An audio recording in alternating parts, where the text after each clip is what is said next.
आज फटी तो पकड़ ली हनुमान जी का झंडा के चंदा अपना घर में चंदा। आज देखो निकला ना झारखंड से 30 करोड़ एक नौकर के ये तो वही बात आप कह रहे हो संपत्तियों की जांच करके और जनसंख्या के आधार पर बराबर कर देंगे। अरे चुप रहेंगे कर्जा। शिक्षा व्यवस्था इतनी बढ़िया है कि वहाँ के टीचर बच्चों के साथ में यौन शोषण तक कर देते हैं। ये लेकिन ये जिन बच्चों के हाथों में पकड़ाना चाहिए था इन्हें किताब, उन बच्चों के हाथों में शराब की बोतल पकड़ा बैठे। और आर्थिक आधार पर EWS का इकोनॉमिकल वीकर सेक्शन का तो वो तो चल रहा है। क्या आप सिया सुन्नी अहमदिया और उनकी भी करवाओगे क्या? ऐसे तो यार मोदी जी ने भी गंगा जी के लिए बोला था। जी क्या नाम है आपका? प्रेमनाथ द्विवेदी। प्रेमनाथ जी द्विवेदी जी है। सो आप क्या कहना चाहेंगे कि जो केजरीवाल जी की रिहाई हुई है इस पर क्या प्रतिक्रिया करना चाहेंगे? देखिए एक लाइन कहना चाहता हूँ कि हिंदू होते हुए भी नवरात्रि में खा रहे थे जो अंडा। हिंदू होते हुए भी नवरात्रि में खा रहे थे जो अंडा, आज फटी तो पकड़ लिया हनुमान जी का झंडा। आज फटी तो पकड़ लिया हनुमान जी का झंडा। जब हनुमान जी के प्रभु के मूर्ति की प्राण प्रतिष्ठा का न्योता अयोध्या से आया था, सादर निमंत्रण आया था, तो उसको इन्होंने ठुकरा दिया।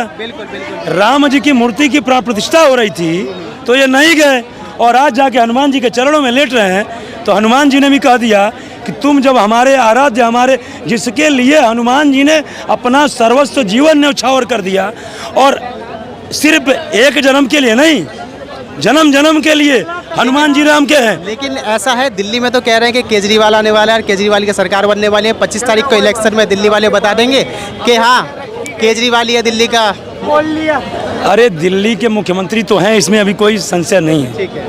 लेकिन देखिए ऐसा है ना, एक आपको बात बता दें, जब किसी लड़की की शादी होती है, यार ये बीच में क्यों डिस्टर्ब करता है तू? इसीलिए मैं बोल रहा हूँ।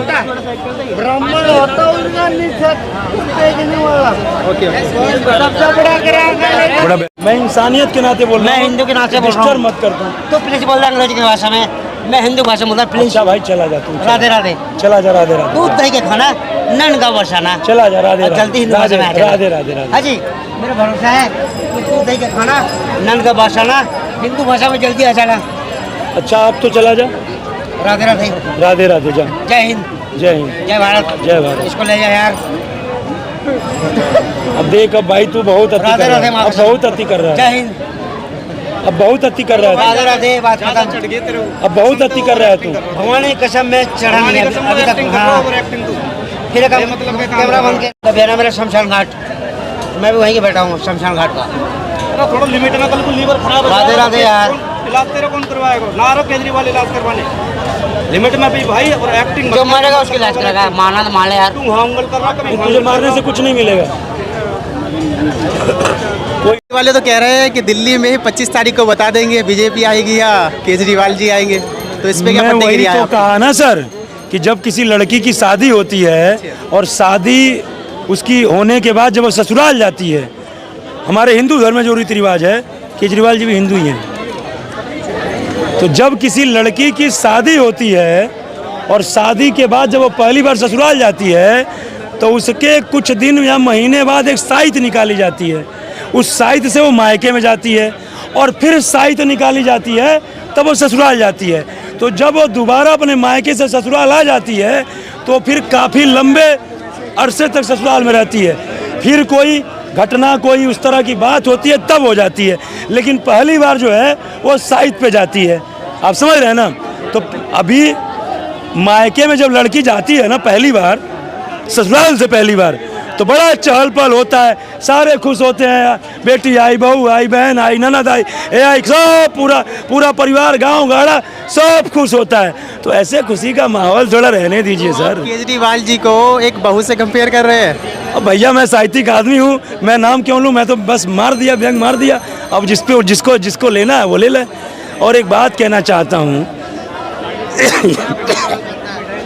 कि राजनीति में आने से पहले वो कहते थे देश में बहुत भ्रष्टाचार है। राजनीति में आने से पहले वो कहते थे देश में बहुत भ्रष्टाचार है, पर मुख्यमंत्री बनने के बाद वो डाल ली अपने सारे वादों का अचार है, वो डाल ली अपने सारे वादों का अचार है। वो कहते थे शीला दीक्षित के खिलाफ हमारे पास घोटालों की फाइल है, घोटालों की फाइल है। पर जनता क्या समझती थी, असल में उन्होंने बना लिया इसे अपने राजनीतिक मिसाइल की लड़ाई है। और एक लाइन कहना चाहता हूँ कि जनता की भावनाओं का बना लिया उन्होंने राजनीति का हार है। पर असल में जनता क्या समझती थी कि इनका क्या व्यवहार है। रेहड़ी पटरी वाले तमाम रिक्शे वालों ने पेट काट काट के चंदा दिया कि ये जो है कुछ अच्छा काम करेंगे, लेकिन ये जिन बच्चों के हाथों में पकड़ाना चाहिए था इन्हें किताब, उन बच्चों के हाथों में शराब की बोतल पकड़ा बैठे। और भ्रष्टाचार खत्म करने को यह राजनीति में आए, पर शराब के भ्रष्टाचार में खुदा जेल में जा बैठे, खुदा जेल में जा बैठे। कोई और घोटाला किए होते तो थोड़ी इज्जत बची रहती। लेकिन अभी ये 10 तारीख को केजरीवाल जी रिहा हो गए, मतलब एक जमानत पर आ गए, बेल मिल गई है उनको। सर ये अंतरिम बेल मिली है, सुप्रीम कोर्ट ने बाकायदे शर्तों के साथ बेल दिया है। सुप्रीम कोर्ट ने कहा है इसे केस की मेरिट से न लिया जाए। सुप्रीम कोर्ट ने कहा है कि इसे जो है कहीं मतलब जो है वो इनको एक सेकंड, इनको कोई भेजेगा एक बार, ये डिस्टर्ब कर रहे हैं बार बार। थोड़ा साइड हो। आपको सच्चा बोलना है तो ये मुझे ताली मार के शायरी बोलते रहता है। मीडिया ये कर दूंगा, वो कर दूंगा, गद्दी गाड़ कर दूंगा। अरे क्या कर देगा यार। एक बात बताओ, ये बताओ आप केजरीवाल के साथ हो या बीजेपी के साथ हो? मैं केजरीवाल के साथ। भाई तो ये इन्होंने बुलाया है। क्यों केजरीवाल ऐसा क्या कर दिया केजरीवाल जी ने? में जहाँ पे जिस जगह आप बैठो ना, एक कैसे दिखता है चांद की तरह पहले ना। लेकिन अभी कल ही केजरीवाल तो जेल से अंतरिम रिहा। ये कहाँ से, इसको पूछो पता है, इसको पूछो पहले कहाँ से आए आप, कहाँ से भैया? पहले तो बात करने की पहले तमीज़ सीख लो। आप कहाँ से आए? तुम जो कह रहे हो ना, अब मुझे भी तुम पे आना पड़ा। उषा जी आप कहाँ से आए? मैं आपको उषा जी बोलता हूँ। मैंने कहा बात करने की तमीज़ सीख लो। उषा जी आप कहाँ से आए? मैं आप तुमको जो है सच्चे आदमी को आप बोल रहा हूँ और तू थोड़ा क्या बोलेगा? मेरे हद की सीमा को पार मत कर तू। मैं भले ही कल से चांदनी चौक नहीं आऊंगा, मैं कह रहा हूँ मेरे हद की सीमा को पार मत कर तू। बार बार सलाह आ रहा है, थोड़ा सा बार बार सलाह आ रहा है, उसको नशेड़ी समझ के छोड़ रहा हूँ। कोई बात नहीं। क्या है 10 तारीख को यानी केजरीवाल जी अंतरिम बेल पर आए हैं, तो उस पर क्या प्रतिक्रिया है आपकी? देखिए अंतरिम सिर्फ बेल, सुप्रीम कोर्ट ने सिर्फ ये कहा है, सुप्रीम कोर्ट ने सिर्फ इनको चुनाव प्रचार के लिए जमानत दी है। सुप्रीम कोर्ट ने कहा है अपने इस फैसले की शर्तों में कि ये केस, इसको केस की मेरिट से ना देखें। मतलब इस केस में कहीं कोई जो है आपका मतलब आपके पक्ष में कोई बढ़ोतरी नहीं हुई है, कोई आपके पक्ष में कोई एक्स्ट्रा मतलब कार्रवाई नहीं हुई है, सिर्फ ये जो है चुनाव प्रचार के लिए बेल मिल रही है। दूसरी बात, इस केस से संबंधित कोई बयान आप नहीं दोगे। तीसरी बात कि आप सीएम ऑफिस नहीं जाओगे और कोई भी फाइल पे साइन नहीं करोगे। हाँ, मान लीजिए कोई ऐसी इमरजेंसी है तो वो कहीं ना कहीं आपको जो है उसको परमिशन लेना पड़ेगा, मतलब आप अपने से साइन नहीं करोगे। बहुत सारी शर्तें हैं। तो लेकिन आज यह सवाल उठता है कि जब एक मुख्यमंत्री को इतिहास में पहली बार ऐसा हुआ है। अरे बीच में बोल लेना यार, 10 मिनट की कुवत नहीं रह सकते चुप होने की। लेकिन अच्छा एक शब्द बोलेंगे, 2 शब्द बोलेंगे। कल केजरीवाल ने जेल से आते ही पहले ये घोषणा करी है। एक्चुअली जानते हैं राम जी ने ना अश्वमेध के लिए घोड़ा छोड़ा था। कोई बात नहीं, यहाँ विपक्ष ने गधे छोड़ रखे। रामायण काल की बात नहीं हो रही है अभी प्रेजेंट की हो रही है, 2024 की बात हो रही है। रामायण काल तो 5000 साल पहले। कोई बात नहीं, ये है कि उन्होंने उद्घोषणा करी है कि हमें तो जो हिटलरशिप या तानाशाही जो भारत में बढ़ रही है बीजेपी के कारण, उसको खत्म करना है। तो इस पे क्या प्रतिक्रिया है ये बताइए? आपको लगता है क्या मतलब नहीं, देश तानाशाही की ओर बढ़ रहा है? किसने कहा देश की संपत्ति पे सबसे पहला हक माइनॉरिटी का है? राहुल गांधी ने कहा, कांग्रेस ने कहा। आप बताइए क्या हिंदू? एक मिनट चुप रहिए बड़े भाई प्लीज। आप बोलते हैं, मैं नहीं बोलता। कोई बात नहीं, चाहे आप कुछ ही बोले नहीं, फिर मैं नहीं रहूंगा, फिर मैं नहीं कर सकता डिबेट। आप बोलिए। कट्टर समर्थक हैं जो भी है, मैं सम्मान करता हूँ। थोड़ा यार बात को खत्म करने दीजिए। बीच में कभी ये डिस्टर्ब करेंगे, आप डिस्टर्ब करोगे। मेरी आदत है, मैं कोई गंवार बोल रहा हूँ, कुछ ही बोल रहा हूँ, मैं बीच में नहीं बोलता। मैंने आपसे पहले ही बोल दिया था। मौका मिलेगा, पूरा मौका मिलेगा। धन्यवाद। मैंने यही कहा कि ये बताइए क्या इस देश में के हिंदुओं का वोट, चाहे वो क्रिश्चियन का वोट, चाहे सिख का वोट, चाहे किसी और का वोट, इसकी जरा वीडियो बनाओ यार, इसको जरा वीडियो बना करके, ये बार बार आ रहा है, इसकी जरा वीडियो बनाओ और इसको फिर कल भेजते हैं। नहीं, इसकी वीडियो आप बनाइए और इसका कल जो है इसका करते हैं हिसाब किताब। कंटिन्यू। मैं वही कहा कि देखिए ऐसा है कि क्या माइनॉरिटी का एक वोट जो माइनॉरिटी वोट देती है, क्या उसको 10 काउंट किया जाता है? एक ही काउंट किया जाता है। तो जैसे हिंदू, मुस्लिम, सिख, ईसाई या फिर ब्राह्मण, ठाकुर, छत्री, वैश्य सबका एक वोट काउंट होता है, तो सबको बराबर का हक मिलना चाहिए। माइनॉरिटी को सबसे पहला हक कहते हैं, संपत्ति में सबसे पहला हक माइनॉरिटी का है। लेकिन ऐसा तो ये बताइए, ऐसा तो केजरीवाल तानाशाही तो कांग्रेस करने जा रही है कि कहती है कि हम आने के बाद जातिगत जनगणना कराएंगे, देश की संपत्ति की जांच कराएंगे, देश का एक्सरे कराएंगे और जातियों की संख्या के आधार पर संपत्तियों का वितरण कर देंगे, बराबर कर देंगे। क्या ये तानाशाही नहीं है? आप बताइए, एक मिनट, एक उदाहरण, आप अपना एक चैनल चला रहे हैं, आपने एक सब्सक्राइबर को अपने खून पसीने से सींचा होगा, आज इस माहौल में आप डिबेट कर रहे हैं, कल को मेरी शुभकामना आपके 20 मिलियन सब्सक्राइबर हो जाएं, आपकी खून पसीने की मेहनत से, और आपको YouTube करोड़ों रुपए दे दे और उसके 98 करोड़ रुपए राहुल जी जब जातिगत जनगणना कराएं और जब ये सत्ता में आ जाए तो 98 करोड़ लोगों में बांट दें, क्या ये जायज है? जातिगत जनगणना 2 लोगों के लिए थोड़ी है, पूरे देश के लिए है। पहली बात तो ज्ञान सही करो अपना। जातिगत जनगणना का मतलब नहीं खाली मुसलमान, जातिगत जनगणना का मतलब है कि जितने भी लोग हैं जाति के आधार पे, कोई दलित है, कोई शूद्र है, या फिर कोई आदिवासी है, कोई मुसलमान के नाम नहीं है उसमें, आपके जाति का नाम। एक मिनट उसमें हिंदू मुसलमान सब है।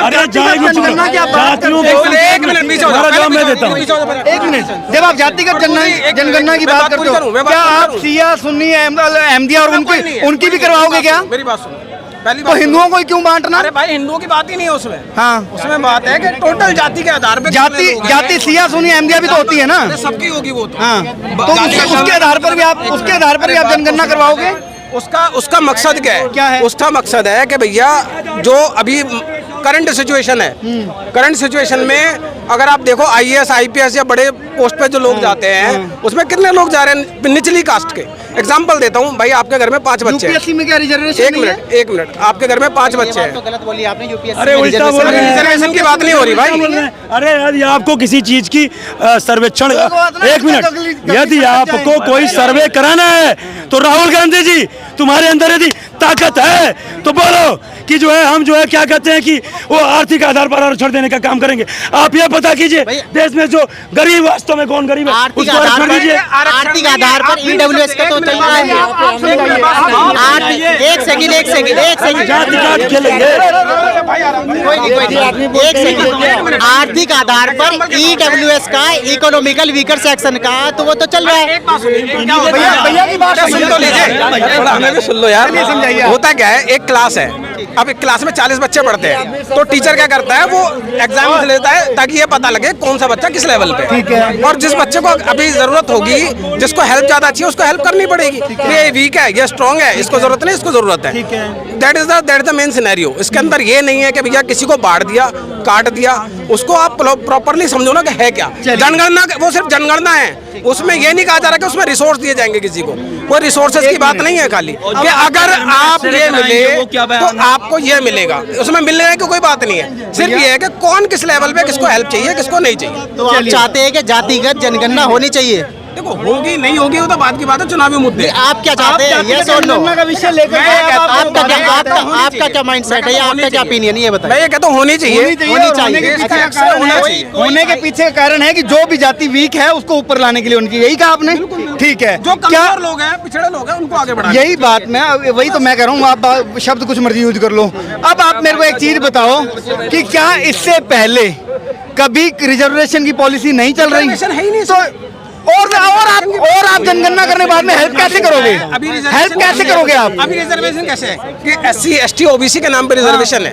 अभी रिजर्वेशन ये नहीं कि ये आदिवासी, एग्जांपल के तौर पे आज की डेट में बहुत सारे ST, SC, OBC ऐसे हैं इनको सरकारी नौकरी मिल गई, वो बहुत अच्छे लेवल पे है। बट बहुत सारे जनरल ऐसे हैं, बहुत सारे जनरल ऐसे जो कि नहीं है उस लेवल पे।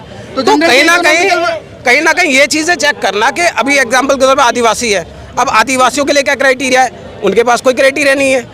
अगर आप उसको किस सेक्शन में लेके आओगे, बोलते हो ST का मीन क्या है? नहीं, मैं क्या कह रहा हूँ, आप दिल्ली के अंदर कर लेते हो, लेकिन आदिवासी को किस क्राइटेरिया में लेकर जवाब आऊं? दीजिए कि एसटी का मीनिंग क्या है, ये बता दीजिए आप। नहीं, शेड्यूल ट्राइब बता दिया इन्होंने, लेकिन मैं कह रहा हूँ, अरे भाई हमारे कहने से हमने रखा हुआ है।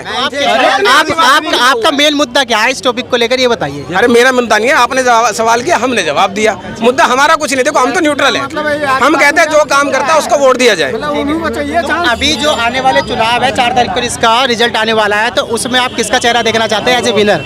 देखो, अगर अभी करंट चुनाव की बात करूं, करंट सिनेरियो की बात करूं, तो चेंज होना चाहिए। कारण क्योंकि 10 साल हमने एक पार्टी को दिए, हमने देख लिया, अब कहीं ना कहीं थोड़ा सा चेंज होना चाहिए। देखो, देना सबको मौका है, 60 साल 70 साल आप क्या कहना चाहेंगे? ये कह रहे हैं, एक सेकंड, ये कह रहे हैं कि चेहरा बदलना चाहिए, तो इस पर क्या प्रतिक्रिया है आपकी? भाई देखिए, त्रिवेदी जी बहुत समय से इस पे डिबेट कर रहे हैं, तो त्रिवेदी जी की एक बार प्रतिक्रिया देख लेते हैं, क्या कहना चाहते हैं वो। मैं ये कह रहा था, अभी आप लोग न्यूज़ देखते होंगे, पटरी लगाने वाले का लड़का यूपीएससी क्लियर किया, चाय बेचने वाले का लड़का यूपीएससी, सब्जी बेचने वाले का लड़का यूपीएससी, क्या वो आरक्षण से यूपीएससी हो रहा है? आप ये बताइए, जो कह रहे हैं नौकरी देने का काम किया जाएगा, आदमी से आप बात कर रहे हैं, आपको बराबर करना है। आप कह रहे हो संपत्तियों की जांच करके और जनसंख्या के आधार पर बराबर कर देंगे। अरे चुप रहेंगे, कर्जा कितना बढ़ गया? कितना कर्जा? एक सेकंड, हमसे आंकड़े जान लेते हैं, एक बार आंकड़े, कितना कर्जा है? एक बार कितना कर्जा? 205 लाख करोड़, 155 लाख करोड़, 205 लाख करोड़ कर्जा है करोड़ 10 साल में। क्यों भाई? इस बात में कोई कहना चाहेगा कि देश कर्जे में डूब गया? सुनो इस भाई से पूछना चाहता हूँ, पहले देश कर्जे में नहीं था?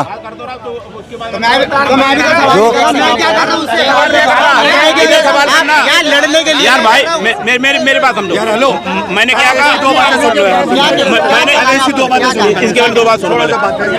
मेरा 2 शब्द, हम तो गरीब खानदान के हैं, मेरा कहना यही है, कोई भी जीते कोई भी हारे, हमको उससे कोई मतलब नहीं है, लेकिन बाबूजी सबको खुशी रखे, और एक आदमी को, आप ही का आदमी है, उसी से बात करवाते हैं, ये अच्छा नहीं लगता। तो इनका कहने का मतलब ये है कि कांग्रेस चल रही थी, कांग्रेस ही चलती रहती, वो खुश है बस। 2 शब्द अच्छा बाबूजी, गरीबी है ना, आइए, हम लोग खुद पालते हैं। एक सेकंड, वो भाई साहब देखो, इनसे ये पूछो, पहले देश पे कर्ज नहीं था?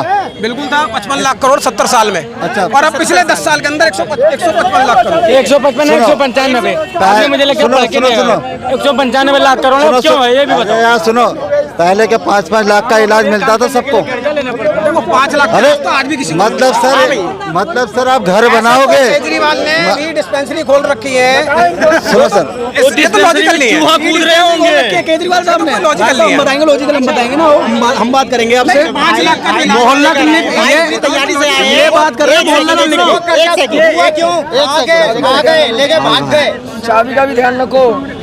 सुनो, कोई बात नहीं भाई बग्या देखो, भाई तो बग्या देखो, मैं बता दूं भाई, ये उस मोहल्ला क्लिनिक की बात कर रहे थे जहाँ डॉक्टर तो मिलते नहीं है, कुत्ते बिल्ली जरूर सोते दिखाई देते हैं और गधे घोड़े सोते हुए दिखाई देते हैं। ये वो उस मोहल्ला क्लिनिक की बात कर रहे थे जहाँ छोटे छोटे बच्चों को वो दवाइयाँ दी जा रही थी जो उनकी सेहत के लिए काफी हानिकारक। अच्छा, यहाँ कोई ऐसा भाई है जो मोहल्ला क्लिनिक से कभी कुछ लेकर आए हो? सर कितने बजे खुलता है ये मुझे पता है, कितने बजे बंद होता है ये भी पता है मेरे को। बताइए एक बार। 8 बजे खुलने का समय लिखा, 10 बजे खुलता है। ठीक है, 2 बजे बंद का समय है, 1 बजे बंद कर देते हैं। अच्छा, ये तरह मोहल्ला क्लिनिक का ये सिस्टम है। तो सीधी सी बात ये कहना चाह रहे हैं कि इस और बार सर सुनो, बुखार की दवाई एक है, सर दर्द की एक है, फुंसी की एक है, कुछ भी बीमारी की कौन सी दवा है वो? All in one. अरे सर मत पूछो, दवाई उसी दवाई खा के तो आधी दिल्ली बेकार हो गई है। और किसी टाइम में मोहल्ला क्लिनिक 9 से 5 का टाइम था, ठीक है, 9 से 5, लेकिन दारू के ठेके जब थे 24 घंटे खुलवाए थे, दारू के ठेके 24 घंटे खुलवाए थे, जिसमें कि होना क्या चाहिए था, मोहल्ला क्लिनिक क्या नाम है 24 घंटे खुले होने चाहिए थे, लेकिन उल्टा दारू के ठेके 24 घंटे। और एक देश की इसी की एक ऐसी सरकार थी जिसमें दारू का किसकी सरकार? केजरीवाल की, सिर्फ एक जिसको क्या नाम है दो विभाग सौंपे गए, शिक्षा मंत्री भी और क्या नाम है ये शराब मंत्री भी, है कि नहीं? कोई है ऐसी पार्टी जो 1-2 विभाग सौंपे गए हो?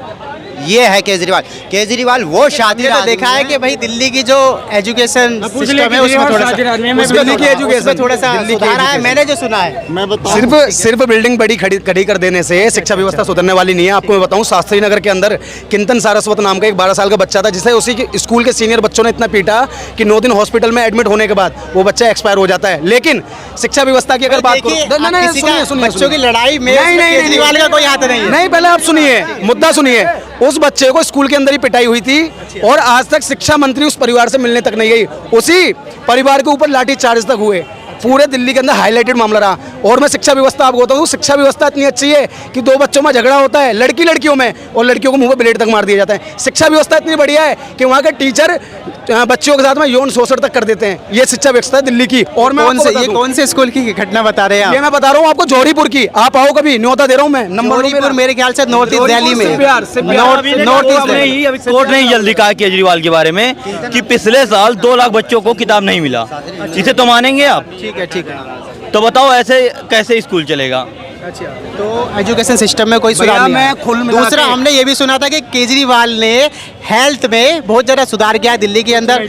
ना केवल दिल्ली के लोग उसका फायदा उठा रहे थे, बल्कि दिल्ली से बाहर के उसके अमेरिका से आते थे, मैं भी देखे हैं। अच्छा। तो इस पे क्या कहना चाहेंगे? व्यवस्था की बात कर ली जाए तो स्वास्थ्य व्यवस्था ऐसी है, अगर गरीब आदमी लाइन में जाके लग जाए ना, तो 4 आदमी पहले स्टाफ के देखे जाएंगे जब एक गरीब आदमी का नंबर आता है, फिर 4 आदमी स्टाफ के देखे जाते हैं जब गरीब आदमी का नंबर आता है। जैसा स्कूल का हाल है कि लंबी लंबी बिल्डिंगें बना दी गई, लेकिन व्यवस्था बिल्कुल फेल है। वही हाल आज कोरोना टाइम में आप खुद देख लीजिए कि यहाँ के स्वास्थ्य व्यवस्था क्या रही थी। त्राही मची हुई थी। हर हॉस्पिटलों से हर सेकंड रो में लाशें निकल रही थी। एक स्कूल बनवाया हो तो बता दो। इस पर कोई प्रतिक्रिया करना चाहेगा कि जो आप बोलना चाहेंगे कुछ? ये कह रहे हैं कि केजरीवाल ने जो हेल्थ सिस्टम या फिर एजुकेशन सिस्टम दिल्ली के अंदर कोई इम्प्रूवमेंट नहीं की है, बल्कि और व्यवस्था नीचे कर दी है। मैं बता दूंगा, इधर आइए ना। नहीं, तो बच्चे बता देंगे दिल्ली में। ऐसे है ना, वो जो महामारी जो हुई थी कोविड में, क्योंकि हमने भी काम उसमें हमने भी करा था। क्या नाम क्या आपका? जसप्रीत सिंह नाम है मेरा। तो उसमें ये था ना कि गवर्नमेंट के जो है ना हॉस्पिटल वाले भी, जो भी आ रहा था उसको भी मतलब जो है जहाँ से जो भी आ रहा है उसने लूट रहे थे। लूट के मतलब जो भी आ रहा था उस टाइम किसी का कंट्रोल नहीं था, ना गवर्नमेंट का कोई कंट्रोल नहीं था। अब जो घर में है वो घर में ही है, जो बाहर है वो बाहर है।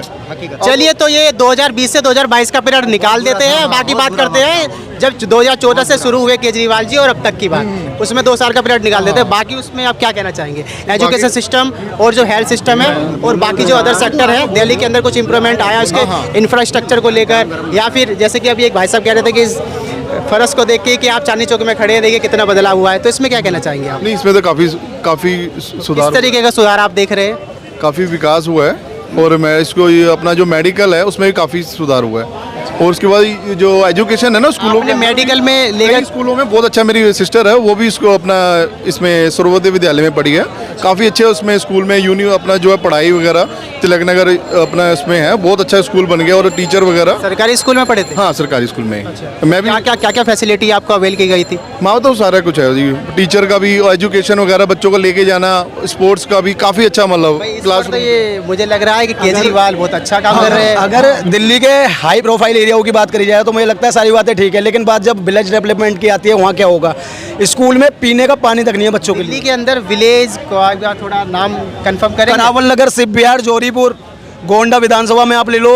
चौहान सारे आपने नॉर्थ ईस्ट दिल्ली के बता दिए, जिनके चलिए और आप आ जाओ बवाना, जिनके अगर हम देखें नॉर्थ ईस्ट दिल्ली की जो कमांड है वो मनोज तिवारी के हाथ में है। नहीं, दिल्ली सरकार के भी तो हाथ में, दिल्ली सरकार के है, लेकिन बेसिकली देखें तो मनोज तिवारी के हाथ में है, और वो है बीजेपी के एक प्रवक्ता। तो उसके बारे में क्या कहना चाहेंगे? मेरा मानना ये है, मनोज तिवारी जी तो बार बार इस बात को मुद्दा उठाते रहते हैं। मैं बात आपसे क्या कर रहा हूँ, मैंने कहा कि स्कूलों की आपने मुझे सवाल करा, फिर आपने मनोज तिवारी को घुमा दिया। मनोज तिवारी विधानसभा का सदस्य नहीं है। मुझे नाम गिलवाए, मैंने इसलिए आपको याद दिला दिया। अगर मनोज तिवारी का काम, तो सवाल हमारा वही है। मनोज तिवारी जी ने कहा कि एजुकेशन और हेल्थ में बहुत ज्यादा सुधार हुआ है, और आप कह रहे हैं कि नहीं। मैं उसका जवाब आपको दे रहा हूँ। उस पे क्या प्रतिक्रिया कर रहे हैं? बात दिल्ली सरकार की चल रही थी और आपने एक केंद्र सरकार के सिपाही को ला के रख दिया, तो आप बताओ ना, तो बात तो उल्टी पुल्टी होगी ना। जब बात दिल्ली सरकार की हो रही है तो मैं आपके दिल्ली सरकार की बात कर रहा हूँ, मैं ओपन चैलेंज कर रहा हूँ आपके कैमरे पे और आपको न्योता देता हूँ, आप कभी उस क्षेत्र में आओ और दिल्ली सरकार के स्कूलों को मैं दिखाऊंगा कितनी ज़्यादा तरक्की उन स्कूलों में करा दी है। अगर बच्चा 10 मिनट लेट हो जाता है ना तो उसे डेस्क नहीं मिलती, नीचे दरी पे बैठना पड़ता है। ये वहाँ के स्कूलों की सच्चाई है। वहाँ टीचरों के वॉशरूम तो हाई प्रोफाइल है, लेकिन जब बात स्टूडेंटों के वॉशरूम की आती है तो बिल्कुल इसमें टंकियाँ तक नहीं मिलेंगी। ये हाल है वहाँ के स्कूलों का। गर्मियों में बच्चे पंखे तक नहीं है। ये बात करते हैं सीसीटीवी कैमरे हमने लगाए हैं स्कूलों में। अगर सीसीटीवी कैमरे लगाए होते, सीसीटीवी कैमरे अगर लगाए होते, अगर इन्होंने वाकई में स्कूल में सीसीटीवी कैमरे लगाए हुए थे तो इतने क्राइम जो स्कूलों के अंदर हो रहे हैं उनके आरोपी आज तक पकड़े जाते हैं, लेकिन एक भी आरोपी अभी तक इन मामलों में नहीं पकड़े गए हैं। तो ये सच्चाई है स्कूलों की। और अगर बात की जाए वैसे दिल्ली वालों ने ना झाड़ू वाला समझा थे, मगर ये तो दारू वाला निकल गया।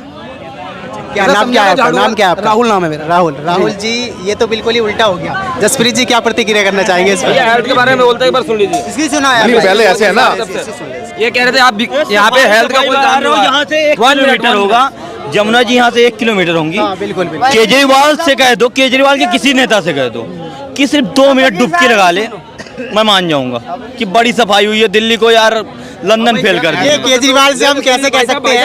हम कैसे कह सकते हैं उनको टैलेंट ना आता हो शायद? ये हमारे केजरीवाल साहब को बहुत बुरा ये कर रहे थे हेल्थ के बारे में। वाले काम करते हैं सुनिए हेल्थ के बारे में यहाँ भी कह रहे अभी यमुना जी के बारे में बोल रहे हैं।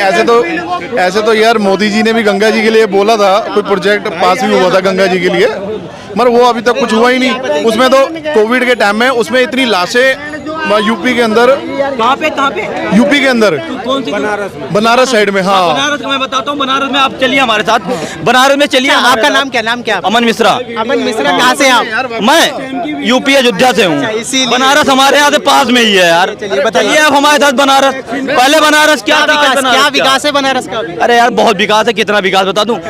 यमुना जी के घाट, गंगा जी के घाट बता रहे हो यार? नहीं, मैं उसकी बात नहीं यार विदेशों से लोग देखने आते हैं कि कैसी आरती होती है, पहले क्यों नहीं होती थी? अरे मैं वो बात नहीं कह रहा, मैं का विकास हुआ है, मगर मैं ये कह रहा हूँ कि उस टाइम कोविड के टाइम में वहाँ पे बहुत लाशें वहाँ पे पाई गई थी। वीडियो भी है लोगों की, गंगा जी की लाशें, गंगा जी में लाशें लोगों की क्या कर रहे थे, वहाँ तो लोगों को संस्कार करने तक नौबत नहीं थी। अगर दिल्ली की बात कर ली जाए तो जीटीबी हॉस्पिटल में जिंदे लोगों को लाशें बना दिया गया था। अरे भाई साहब एक वीडियो 10 ये कब की बात कर रहे हैं आप? ये कोविड समय की बात कर रहा है। भाई साहब ने भी कोविड में तो मेरे ख्याल से हर हॉस्पिटल में यही हाल है। हर स्थान पे यही हाल था, चाहे गंगा जी हो चाहे जहाँ। उसके बाद में, इसके बाद में बनारस बदला या नहीं बदला, इनसे पूछिए। तो यमुना जी क्यों नहीं बदली? अभी बनारस का मुद्दा छोड़कर पहले दिल्ली के दिल्ली के मुद्दे कोविड का मुद्दा छोड़ के बात चल रही है। दिल्ली के होने वाला है 25 तारीख को। दिल्ली के बारे में बता रहा हूँ, हेल्थ के बारे में।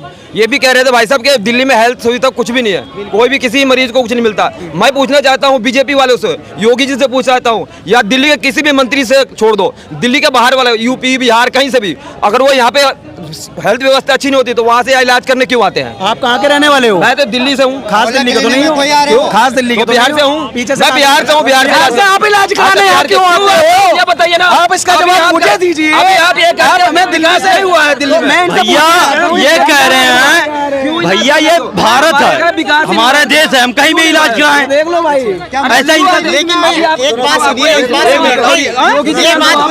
ये बात तो थोड़ी सी। अच्छा, दिल्ली से जाते हैं लखनऊ ऑपरेशन कराने हार्ट का, तब इनको नहीं दिखाई देता है।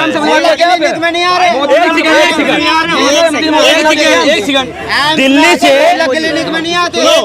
एम्स में आते हैं, एम्स किस में आता है इनको पहले पता होना चाहिए। एक चीज बता, नहीं बनवाते उसको। मोदी जी ने बनवाया है।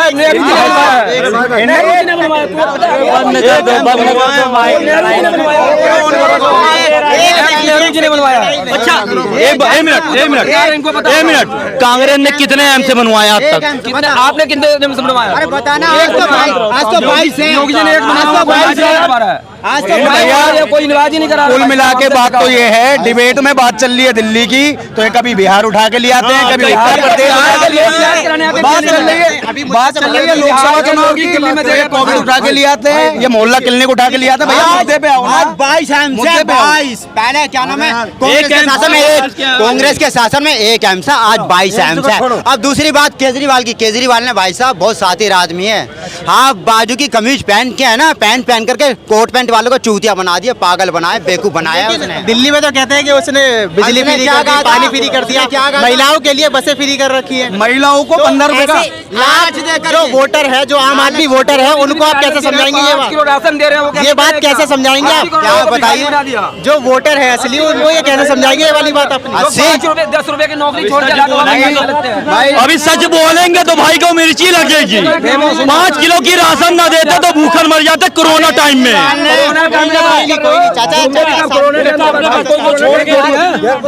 इलेक्शन का टाइम है भैया अच्छा एक सेकंड, राशन से एक सेकंड ये बताओ, राशन से पंजाब वालों को फायदा या नहीं है? पहले राशन सड़ जाता था, अब सरकार उसी रेट में खरीद रही है। कितने अच्छे रेट में खरीद रही है, गरीबों में बांट रही है। केजरीवाल की तरफ पौवा तो नहीं बांट रही है, लोगों को मार तो नहीं रही है। केजरीवाल यहाँ पे बांटता है फ्री में, तो कहते हैं मुफ्त की रेवड़ी बांट रहा है, और ये 80 करोड़ लोगों को बांट रहे हो, क्या मुफ्त में रेवड़ी नहीं है? भैया दारू में अनाज में फर्क है, दारू में अनाज में फर्क होता है, इनको ये नहीं मालूम। ये है केजरीवाल के सपोर्टर, ये है केजरीवाल के सपोर्टर। मैंने क्या कहा था, दारू जो पूरे क्या नाम है, पूरे 24 घंटे के लिए खोल रखे इन्होंने ठेके, और मोहल्ला क्लिनिक 9 से 5। और यही केजरीवाल जब पार्टी उठी थी चप्पलों में घूमता था, पैन लगा करके अन्ना की छाती पे अन्ना को सीढ़ी बना करके ऊपर आया, अन्ना को सीढ़ी बना करके। इसने क्या कहा था, मेरी पार्टी का कोई मेरी बात सुनिए, मेरी बात सुनिए। मेरा मानना तो ये है कि वो अन्ना को सीढ़ी बनाकर नहीं आए, वो आप लोगों को सीढ़ी बनाकर आए थे। आप ही उनके वोटर थे, क्योंकि आम इंसान दिल्ली ने उन्हें वोट दिया, हम तो दिल्ली की जनता ने उन्हें वोट दिया, लेकिन दिल्ली की जनता अब जान चुकी है। और ये कहते हैं हमें कुछ नहीं चाहिए, चप्पल में आते थे, हमें ना गाड़ी चाहिए ना बंगला चाहिए। भैया ये कहाँ से निकल रहा है? जसप्रीत जी क्या बात ऐसी है? एक सेकंड अभी वो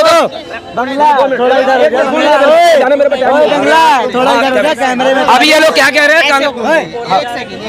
बीजेपी वाले क्या कह रहे हैं, हमारे अरविंद केजरीवाल कहते हैं बच्चे कसम खाए थे, कांग्रेस का भी साथ नहीं लेंगे। अबे क्यों लिए तो पूछो, हमारे संविधान खतरे में था, वो अपने औलाद को कुर्बान करके अपने संविधान को बचा रहे। सुन लो पहले, अपने संविधान को बचा रहे कुर्बान के। हमारे सरहद में लाखों बहन बेटियां कुर्बान हो रही है, वो नहीं देखने जा रहे हो। तुम अपने औलाद को कुर्बान किया है, तुम अपने बच्चों का साथ लिया है, तुम अपने बच्चों को कसम झूठी खा लोगे। अबे भाई तो नहीं, तो अपने बच्चों अपने देश को कौन खा रहा है बच्चों की झूठी कसम? अपने देश को बच्चों की झूठी कसम कौन खा रहा है? अच्छा ये बताइए, सुनिए, कौन सा संविधान खतरे में, इनसे पूछ लीजिए। ये बताओ, संविधान खतरे में है, संशोधन हमारे सरकार में हुआ है, संशोधन हमारे सरकार में हुआ है कि इनके सरकार में होता, कांग्रेस की सरकार में? इनसे पूछो। अच्छा हाँ, संशोधन से मुझे भी याद आया कि 1976 में सबसे बड़ा संशोधन हुआ था, जिसको मिनी कॉन्स्टिट्यूशन ऑफ इंडिया कहा जाता है। इसके अंदर प्रीएम्बल में भी छेड़खानी की गई थी, 3 वर्ड बदल दिए गए थे, सोशलिस्ट, सेकुलर, इंटीग्रिटी। यस, मुझे भी पता है इतना। तो इसमें क्या कहना चाहेंगे? मैं भी इसके बारे में कुछ नहीं चाहता। मैं 25 तारीख को जमा है, उसके बारे में नहीं बोलेंगे। ये केवल बताए, सुनिए, ये केवल जो एक के साथ एक, सुनिए अच्छा सुनिए, अभी संविधान खत्म, ये केवल जो, सुनिए मेरी बात, ये केवल जो एक के साथ एक फ्री थे उसके बारे में जानेंगे, ठीक है? इंसान हो, बिजली पानी माफ और दिल्ली दारू पी के साहब, ये उसके बारे में जानेंगे, ठीक है? चोर के बारे में जानेंगे, इनको और कुछ नहीं चाहिए, ठीक है ना? इनको बस एक चोर चाहिए। जसप्रीत जी आप आइए, एक सेकंड, एक सेकंड। हाँ जसप्रीत जी क्या कहना चाहेंगे? कि भाई कहते कि मोदी ने, अपना केजरीवाल ने दारू जो है ये पौवे हर किसी को दे दी है, बांट दी है। तो ये जो स्कीम केजरीवाल लेके आए थे दारू की, तो केजरीवाल, हाँ पॉलिसी जो भी है, केजरीवाल से ऊपर जो बैठे होते हैं, ये जो अगर ये पॉलिसी अगर लेके आते हैं ना, उसके ऊपर फाइल ये आगे एलजी के पास जाती है। चाहते हैं कि उसको इम्प्लीमेंट क्यों करवाया गया सेंट्रल गवर्नमेंट के द्वारा? हाँ देखो, ये फाइल इन्होंने ये स्कीम लेके आए दारू वाली, उसके बाद ये एलजी के पास गई फाइल। एलजी ने, अगर एलजी को लगता, वो अब एलजी अब बोल रहे हैं कि ये स्कीम गलत है, उसने जो एलजी ने जो साइन करे हैं ना, उसके एलजी के साइन होने के बाद ये स्कीम चालू हुई है। एलजी ने घोटाले के लिए नहीं बोला था ना उसने। घोटाला यार, घोटाला की बात नहीं है सर। एलजी ने, सुनो, आपने कोई चीज करवाई, ठीक है, आपने बोला मैं ये, सरकार ने साइन कर दिए, अब उसमें आप गलत काम कर रहे हो सर। आपको सर यहाँ से पंजाब में दारू गई है, हरियाणा में दारू गई है, पेटी का पेटी ब्लैक मेली चोरा बाजारी हुई है सर। उसके लिए तो जांच हो रही है ना, ईडी जांच कर रही है। हाँ तो आप ये चीज बोलो ना सर, फिर आप ये बोल रहे हो उसने साइन करे ना, उसके बाद ही तो सर वो तो साइन करेगी। अरे मैं भी कोई काम के लिए जाऊंगा, साइन करवा, साइन तो करेगी ना। अगर मैं गलती कर लूंगा तो सरकार का दोष नहीं कोई। तो अब उसने अगर उसने घोटाला करा है तो वो अब देख लो ना, जो गलत काम कर रहे हैं ना। सुनो, केजरीवाल जी से हमारी कोई पर्सनल दुश्मनी नहीं है। मैं दिल्ली में रहता हूँ सर, मेरा घर दिल्ली में। कहाँ पर है आपका घर? मेरा तो वेस्ट दिल्ली में है। वेस्ट दिल्ली कहाँ पर? तिलक नगर। तिलक नगर की हालत फिर भी ठीक है। और सुन, तुम थोड़े स्टैंडर्ड लग रहे हो, तुम किसी कॉलोनी में रहते होंगे। सुनो सुनो, आपको पता जो यहाँ झुग्गी झोपड़ी वाले हैं ना भाई साहब, सुबह 2-2 घंटे पानी के लिए लाइन में लगते हैं आज भी। केजरीवाल जी कहते हैं ना दिल्ली में हमने जल दे दिया, 2-2 घंटे पानी के लाइन में लग रहे हैं आज भी। और कौन सी लोकेशन की बात कर रहे हैं आप? सर बुराड़ी चले जाओ, संत नगर चले, आय नगर चले जाओ, डुटोने चले जाओ। आप ही जड़ौदा गाँव पुलिस चौकी पे हूँ, आप भी लग रहा हूँ। संत नगर साइड की मैंने थोड़ी दिन पहले वीडियो देखी थी, पूरी मार्केट की ना पूरी रोड खोद के रख दिया। सही कह रहे ना, बिल्कुल सही कह रहे हो। तो मैंने वो भी यूट्यूब में ही देखी थी, इतना बुरा हाल कर रखा है। केजरीवाल सर से एक ही बात कहना चाहता हूँ सर, चांदनी चौक को छोड़ के, सीपी को छोड़ के दिल्ली में और भी लोग रहते हैं। आपने बोला यह सबसे पहले, आज दिल्ली में मेरा मकान है, ठीक है, मकान की करोड़ है 10 लाख रुपए, पहले पानी बाहर से माँ पी के वो कर रहा हूँ मैं, फिर भी बड़ी शर्म की बात है। 500 रुपये का। अगर देखा जाए 25 तारीख को दिल्ली वाले किसको बुलाना चाहते हैं? सर बनाना, देखो मोदी जी से भी हमारी कोई दोस्ती नहीं है। सुनो मोदी पहले का ना, पिछले बीते हुए दिनों के विकास के, जिसने विकास करा है, जिसने काम करा है, या जिसने जैसी भी परफॉर्मेंस करी है, मोदी जी, उसके हिसाब से मोदी जी। मोदी जी बिल्कुल अच्छा, बिल्कुल सारे धर्मों को एक साथ में लेके चले हैं, कभी किसी धर्म के लिए गलत नहीं बोला उन्होंने। अरे रुको यार, 400 हो ही रही है, किसी के लिए गलत नहीं बोला कोई। सुनो, उनके कोई भी वाइट तुमने ऐसे नहीं किसी के लिए अभद्र भाषा का यूज किया हो। सर देश के प्रधानमंत्री ऐसे होते हैं। कांग्रेस तो फिर वही हाल कर देगी, राहुल गांधी को बना भी दिया ना। वो पिछले जमाने में देखा था ना आपने, जब नेहरू जी बोले देश की अर्थव्यवस्था खराब हो गई है, अब एक काम करो भाइयों बहनों, अब करें क्या। भाई भोली भाली जनता थी उस टाइम में, बोले एक काम करो, अपने अपने मंगलसूत्र जितने सोने चांदी गहने हैं वो सर अगर वो आज मांगने आ जाएं तो भाषा कहाँ से देंगे। ये वो बेच के खा गए, अब इनको ये पता नहीं होगा, बल्कि उनमें से इनकी दादी ने भी दी।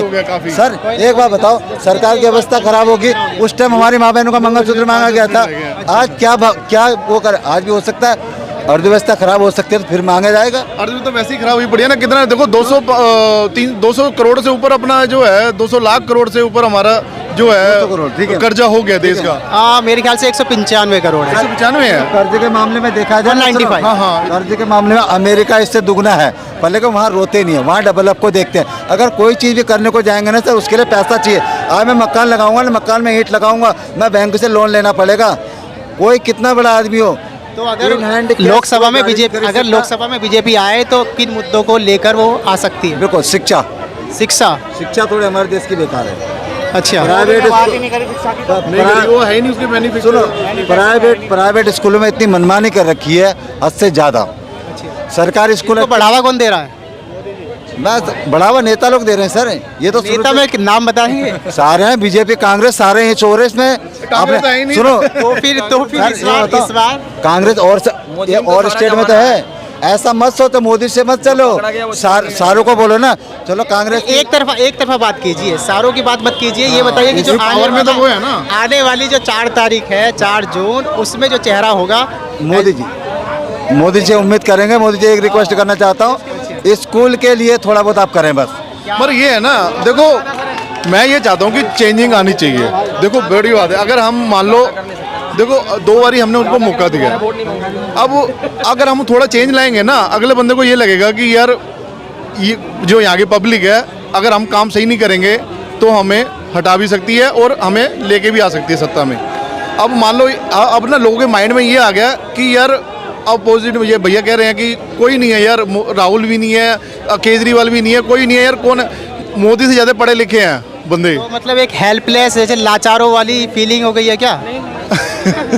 मतलब फिर क्या है? नहीं, ऐसा कुछ नहीं है ना। आज हम लोग थर्ड इकोनॉमी, आज हम लोग फिफ्थ जो 5वें इकोनॉमी में आ गए। स्किल डेवलपमेंट की बात करें, रोजगार दिया जा रहा है, स्किल दिया जा रहा है। स्किल में जब कोई ट्रेंड होता है, जो फॉरेन की कॉन्सेप्ट है, आप स्किल दो ना, स्किल दे रहा है ऑटोमेटिक आपको प्लेसमेंट हो रहा है, ठीक है। इसके बाद आप जितने तरीक़े से देखो, आज अगर फॉरेन में होता है तो आप इंडियंस का आप देखो वैल्यूएशन देखो, आज एक इज्जत के साथ देखा जा रहा है। काम किया है, 60 साल का घाव है ये, भ्रष्टाचार एक भी स्कैम नहीं हुआ।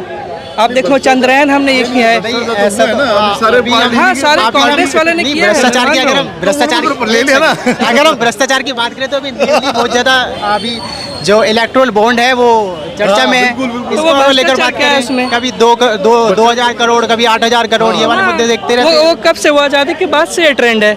आप मुझे बता दो, करंट के बाद से वो ट्रेंड है। सर आप एक बात बताओ, इलेक्ट्रोल बॉन्ड ही तो आया 2020 के बाद ही है। हाँ हाँ, अच्छा बात है, ट्रांसपेरेंसी आ गया। आपको पता है एक बात, आज के डेट में पहले क्या था, पहले अच्छा, मतलब बिना बताए चोरी करी तो ठीक, लेकिन बताकर चोरी कर रहे हैं तो वो ठीक है। चोरी क्या किया, मतलब बिना बताए चोरी हुई तो पता नहीं चला। ठीक है 5 मिनट सर छोड़ सकता है। मतलब अगर जैसे चोरी का पता ना चले तो कोई बात नहीं। कंपनी है ना ये कंपनी, और बता के ईडी सीबीआई जो है ना, ये गवर्नमेंट सेंट्रल गवर्नमेंट क्या करती थी, कोई कंपनी को ईडी सीबीआई भेजना। शराब घोटाले का जो आरोप लगाया गया, ये कांग्रेस ने तो पहली बार लगाया है। ये भी आप पढ़ के आइए, इनके केजरीवाल के ऊपर। ये लोग मोदी सरकार ने तो लगाया नहीं, भाजपा के किसी नेता ने लगाया नहीं। सारे तो भाजपा के अंदर चले गए, बताओ। नहीं, वो बात नहीं, इनका ये पूछना था इलेक्ट्रॉनिक बॉन्ड से अच्छा हुआ ना, ट्रांसपेरेंसी आ गया। आप एक बात बताओ, इलेक्ट्रॉल बॉन्ड के चलते ट्रांसपेरेंसी आ गया है, और ये होना बहुत अति आवश्यकता था। आज के डेट में आप पता चल रहा है, आज आप बोल पा रहे हो ना। और पहले तो वो लेके चंदा अपना घर में चंदा, आज देखो निकला ना झारखंड से 30 करोड़ एक नौकर के। ये तो वही बात हो गई कि अगर किसी घर में चोरी कर लिए तो उसको पहले बता दो भाई तेरे घर में चोरी होगी, और कर भी लो, और ये कह दो अगले दिन आकर कि भैया हमने तो डोनेशन इज इक्वल टू चोरी कैसे हो गया, मुझे आज तक समझ में नहीं आया। आज मंदिर में, मस्जिद में, गुरुद्वारा में हम डोनेशन दे दो, चोरी हो गया वो। एनआई अभी हमारे वीके सक्सेना जो एलजी है, उन्होंने रेकमेंड किया है एनआई की जांच केजरीवाल के ऊपर। उन्होंने गुरु पतवंत सिंह पन्नू, उससे 133 करोड़ का फंड लिया, 133 करोड़। किसने केजरीवाल ने उसके ऊपर एनआई जांच की सिफारिश कर दी है। क्यों की है? देखिए, फंड है, पार्टी के लिए फंड कोई भी दे सकता है, हम ये जानते हैं। अब इलेक्ट्रल बॉन्ड है, एक ट्रांसपेरेंसी थी, सब पे कार्रवाई होनी चाहिए जिन्होंने लिया। हाँ सही बात है, विपक्ष के ऊपर नहीं कार्रवाई डिबेट को एंड करते हैं, अभी एंड करते हैं। कार्रवाई मतलब क्या? आपने फंड लिया, अपने पार्टी के प्रचार में यूज किया। यार ईडी सीबीआई को पता नहीं क्यों इतना हुआ क्यों बताया जा रहा है। सर सिर्फ 3% ही केसेस हैं जो नेताओं पे है। हाँ। और एक बात, 2014 से पहले भी कौन कहता था, कभी साला 2G स्कैम हो जाए, कभी ये स्कैम, कभी कोयला स्कैम, कभी झारखंड में शिबू सोरेन स्कैम, सब तो यूपीए वाले। चलिए मुद्दे पर आते हैं, तो आपके अकॉर्डिंग 4 तारीख को किसका चेहरा दिखेगा एज ए प्रधानमंत्री? सर एक ही विकल्प भी है और एक ही बंदा डिजर्विंग भी है। विकल्प भी है, डिजर्विंग भी है, क्योंकि पप्पू को हम दे नहीं सकते, है ना। वहाँ पे हमें पता नहीं कि प्रधानमंत्री हमारा है कौन बनेगा। नरेंद्र मोदी जी 4 तारीख को शपथ ले रहे हैं, प्रोविजन रखा है, अलग-अलग है। हाँ, नरेंद्र मोदी जी अगला होमवर्क कर रहे हैं, 4 तारीख के बाद आगे क्या काम करना है वो उस पे लगे हुए हैं।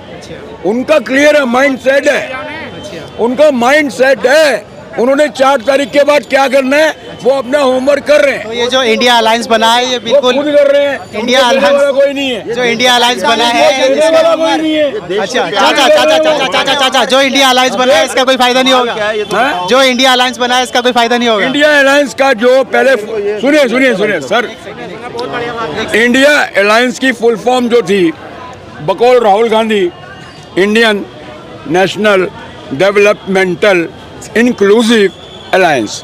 अब वो क्या बन गया? इडियट नहीं, इडियट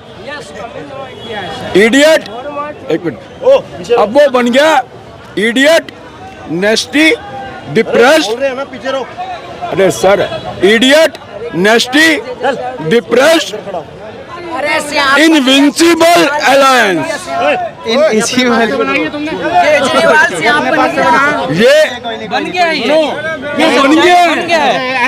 अच्छा बताओ कैसे अपने आप बनाई, अपने आप कैसे बनाई वो भी बताया तो मुझे भी निकलना है यार। जो हम